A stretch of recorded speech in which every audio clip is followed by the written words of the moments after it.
everybody. Welcome to episode 2 of Canvas and Conversations. This is Devyn with Mind Over Mata. Thank you so much for being here. As I mentioned in the first episode, which was somewhat of an intro on what this podcast is going to be about, I mentioned that this episode will be more about me, so you can get to know me a little bit better. Just so you guys know, I am at the park again, so apologies for any outside sounds again, but I enjoyed myself so much recording the first episode, being outside and, looking at the clouds pass by and drink water and have snacks and read and just take it all in. It was really nice. So I was like, I'm going to do it again today because I loved it that much. And I used my other blanket so it's a little bit bigger so I could sprawl out a little bit more, and it was the best. I think I'm going to start doing this regularly, and it's going to be my office for the season of fall or autumn because the weather's perfect, and I think I'd rather be outside than inside right now, and I want to take advantage of all the nice weather until it gets cold. So just keep that in mind while listening to my podcast, and I apologize for any weird sounds. I'm going to try to edit most of them out if possible, but let's jump right into it. So, a little bit more about me. I'm from Colorado, and I was born and raised in Colorado Springs. I ended up moving to Denver for school to get my Bachelor of Arts in Visual Effects and Motion Graphics at the Art Institute. Mind you, the Art Institute closed down a few years back in Colorado. I think they still have a few more schools elsewhere, but here in Colorado there is none anymore. But yeah, that was quite the experience. It was more digital art and motion graphics and stuff like that. Definitely wasn't my first choice. It was probably more my plan B.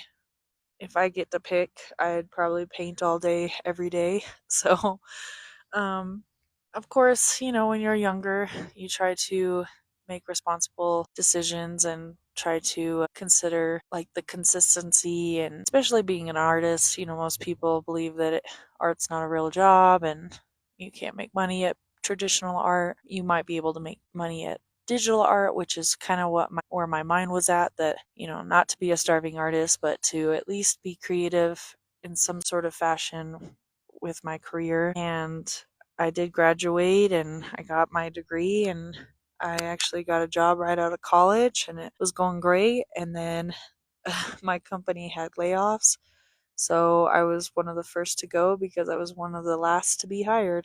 And that's just how it goes sometimes, and that's fine. Maybe it was the sign just that it wasn't meant for me, but after that it was just jumping different jobs from like graphic design, freelance, and customer service. I've done my fair share of customer service jobs. And so it finally got to a point where I was like, maybe it's time to start looking into my plan A.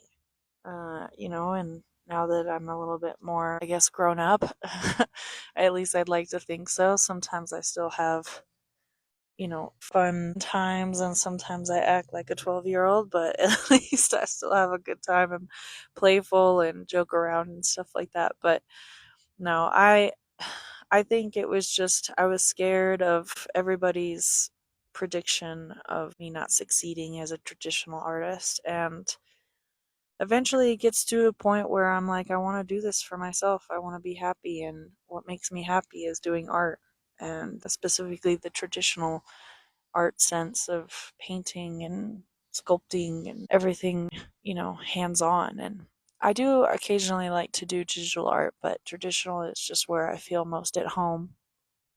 And so, yeah, that was a little bit of how I kind of came to creating Mind Over Mata, because before, while I was working customer service jobs, I dipped my toes into starting a business and stuff like that, like hiking and designing clothes like print on demand and stuff like that. But it just wasn't feeling right, and it doesn't feel like me. And even though I enjoy hiking, I love hiking, I didn't want to turn it into a job. And so I was like, well, that won't work. And then I was an instructor for kickboxing for a couple years, and I was like, well, maybe I could design fitness clothes like leggings and stuff like that. It was also something I enjoy the workout, I enjoy kickboxing, but I didn't want to turn it into something I didn't enjoy anymore. And with art, it's a little bit different because I feel like I live and breathe art. I feel like I constantly think about it. Even when I'm at my regular job, if that's what you want to call it, I would continue to think about it always. Like it's something that never leaves my brain. Something that, like, oh, this could be turned into something. Oh, how about I experiment with XYZ? So it just became one of those things where I was just like, it's my calling. I feel like I think about it every day, all day, because I feel like that's where I need to be. And it turns out it is, because I've been working getting Mind Over Mata up and running for the last year now. And obviously, there's still a lot to do. And my job, or my business, isn't technically successful right now. I'm not making any money at it, but I would so rather do this 100 times over and not get paid for it than some job that I feel forced into and I feel like I don't have the opportunity to thrive and expand and explore and just be creative, because there's a lot of jobs out there that didn't really allow me to be creative and really be to my full potential. So I definitely think that it's all been worth it. Yes, I'm a little bit stressed financially, but I would so take that over living a life that I am not happy with. And I'm hoping that this might encourage other people to really pursue their passions. I know things get in the way and I know things are hard, and obviously not everybody can drop everything you know, at the drop of a hat. But I know that if you have the opportunity to even just work a couple hours towards your passion each day, maybe like before you go to bed or before you go to work in the morning. I remember when I was working my regular job, I was working like 2 hours each morning. I would get up and go for a walk, and then I'd come back, work 2 hours, and get ready for work and go to work and do it all over again the next day. Sometimes it's just a matter of doing that for yourself so you can eventually quit that 9 to 5 job that you don't really like and doing something for yourself. And I'm not trying to preach, I'm not trying to tell people how to live their lives. I'm just saying it is possible, and if it gets you one step closer to happiness and enjoying the life that you have in front of you, then by all means, I'm definitely encouraging you to do it. But anyway, so back to moi. I obviously love art, and you all know that, but I consider myself a multi passionate artist because I love to paint. I love to wood burn. I want to start doing more sculpting with air dry clay. Like, I want to do it all. And so I figured that this would be the perfect opportunity to allow me to do that, to explore all the mediums. And I've been told that, oh, you should niche down and you choose one type of medium and stick with it, but it's not how I operate. And I definitely feel like this is where I need to be and encourage others to try a bunch of different mediums. You don't have to stick with just one. Exploring is definitely worth it.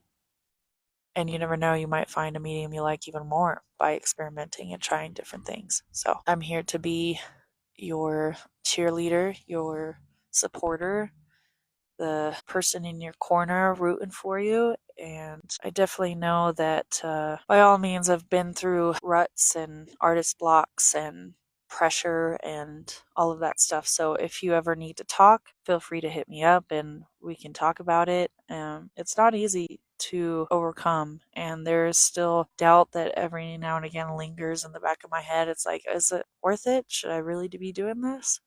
Or should I just get a regular job and, you know, suck it up? But apart from being interested in all the art mediums, I do love hiking. I love walking for hours.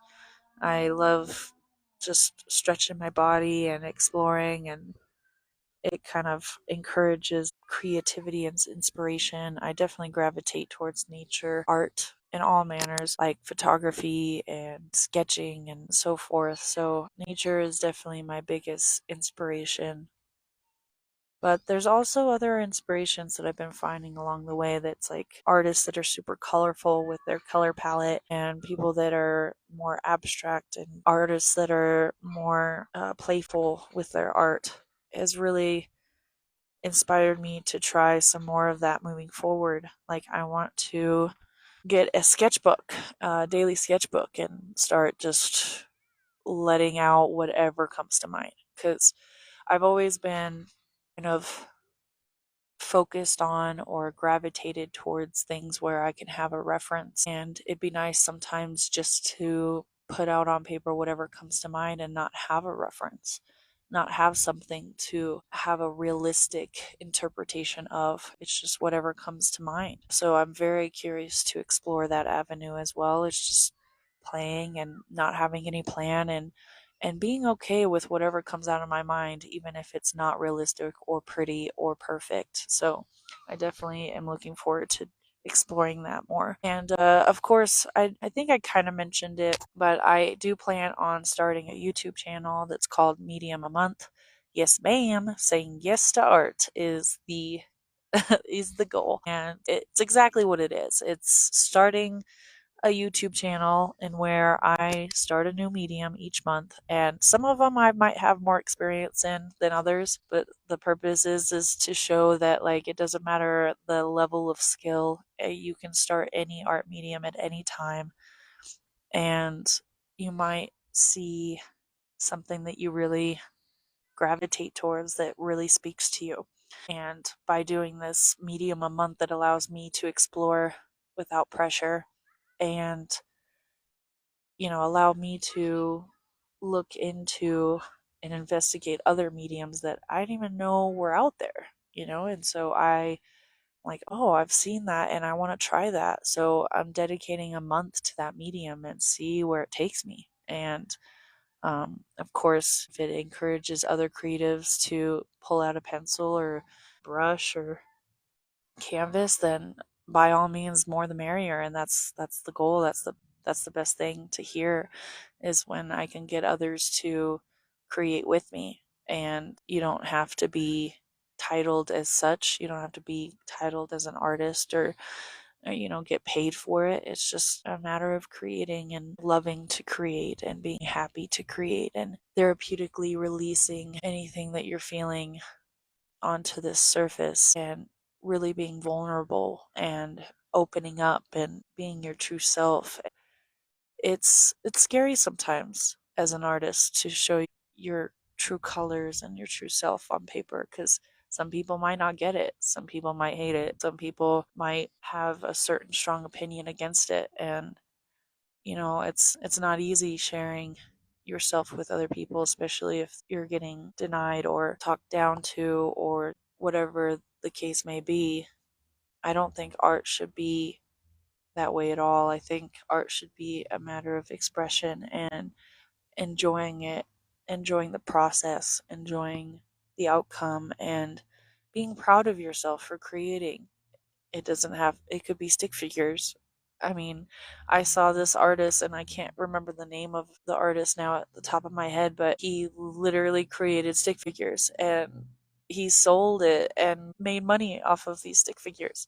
So it just goes to show, it doesn't really matter what you create, as long as you're creating and you're enjoying yourself. And it's such a different feeling when you get to that point, when you relieve some of that pressure and you take away the perfectionism, you take away the expectations and stuff like that. It really opens up a world of possibilities, and just allowing you to really freely just open up and just be. So that's a little bit of my passionate splurge, rampage, whatever you want to call it, ramble. You can tell I'm a little bit passionate about art.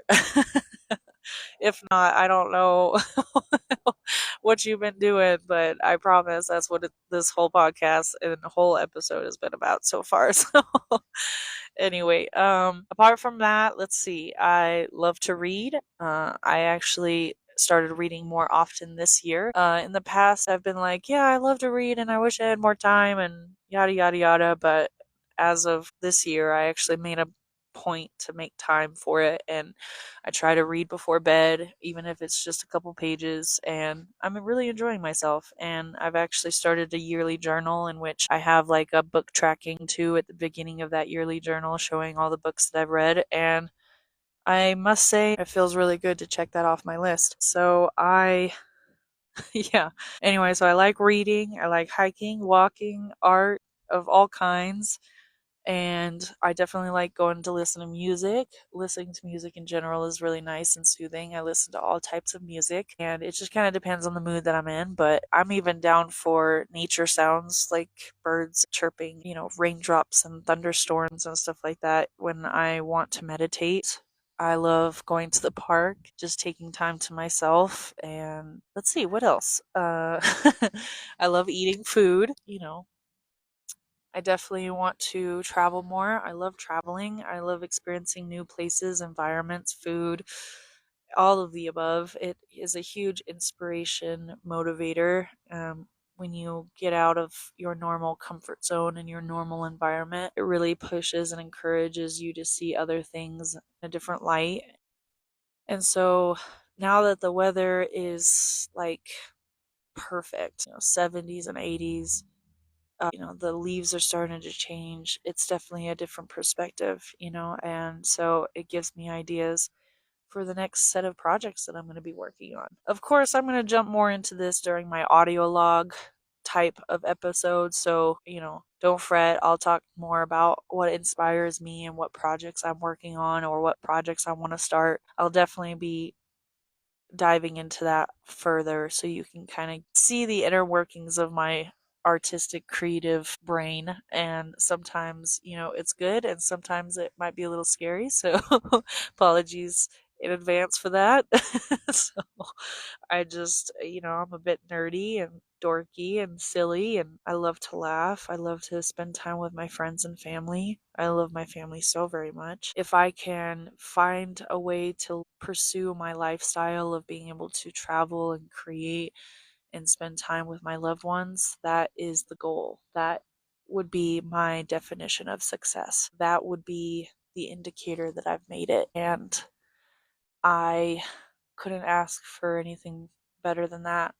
So I'm going to wrap it up. But of course, thanks for being here. Thanks for listening to me ramble. And of course, you'll get to know me a little bit more as we go. But that's kind of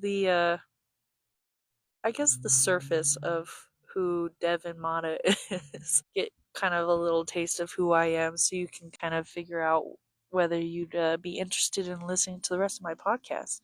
And if so, please hit that subscribe button and that follow button. Get those little notifications when I post a new episode, which should be every Friday. And again, I really appreciate you being here. I definitely want to grow this art community and get to know each other and talk about art more. So feel free to message me or email me, devyn@mindovermatastudio.com. We'll get this going. Talk more about art. Again, with the interviews, if you're interested, definitely shoot me that email, introduce yourself, and we'll get that scheduled. But until then, I'll see you guys next Friday. I can't wait to get this journey going. So thank you so much. Have a wonderful day. Such a beautiful weekend. You guys will have to reach out and let me know if you guys did anything creative. I would love to see your work. Take care. Bye bye.